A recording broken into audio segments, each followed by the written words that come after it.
Induction rural. आज आपण अशा नवजात बाळांबद्दल माहिती घेणार आहोत ज्यांना लवकर आजारी पडण्याचा धोका असतो. अशा बाळांची विशेष काळजी घ्यावी लागते. पण अशी कोणती बाळं असतात ज्यांचं वजन जन्माच्या वेळी 2000 ग्रॅमपेक्षा कमी आहे, जे बाळ पहिल्या दिवशी अंगावर दूध नीट पिऊ शकलं नाही, बाळाचा जन्म 8 महिने 14 दिवसांपूर्वीच झाला आहे.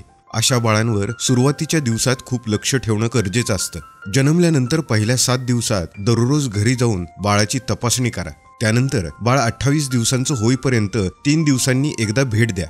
तब्येत ठीक वाटत असेल तर थेट 42व्या दिवशी भेट देणं पुरेसं आहे.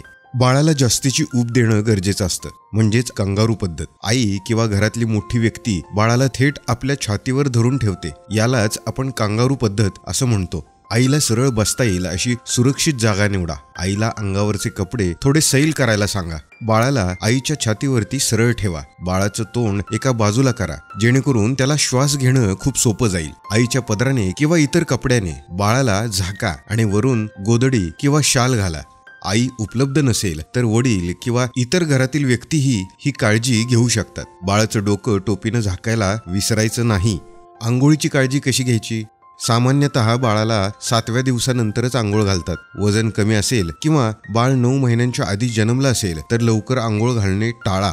बाळाचं वजन 2000 ग्रॅम पर्यंत पोहोचल्यावरच आंघोळ घालावी. दिवसातून अनेक वेळा अंगावर दूध पाजणं गरजेचं आहे. कमी वजनाच्या बाळाला दूध पिणं जमत नसतं, म्हणून सुरुवातीला स्तनातून दूध काढून चमच्याने पाजावं. जसं जसं बाळाला चोखणं जमायला लागेल तसं ते स्तनांजवळ नेणं गरजेचं आहे. दिवसभरात अनेक वेळा दूध पाजणं आवश्यक आहे. आता सगळ्यात महत्त्वाचं, बाळाला दूध चोखता येत नाही, खूप सुस्त आहे किंवा खूप रडत आहे, नाळेभोवती पू असलेले फोड आलेले आहेत, ताप आला असेल, अंग फार गार किंवा गरम झालं असेल, जोरात श्वास किंवा श्वास घेताना त्रास होतोय, कुठूनही रक्त येत आहे, जुलाब किंवा रक्तासह संडास, पोट फुगलेलं असेल किंवा सतत उलट्या होत असतील, तळहात तळपाय पिवळे किंवा निळे पडलेले असतील, शरीरात आचके किंवा विचित्र हालचाली, 48 तासात शूज केलेली नसेल, मांड्या नितंब या ठिकाणी त्वचा लालसर किंवा भेगा पडल्या असतील, तर या सगळ्या लक्षणांपैकी कोणतीही लक्षणं दिसली तर ताबडतोब आरोग्य केंद्रात बाळाला दाखवा.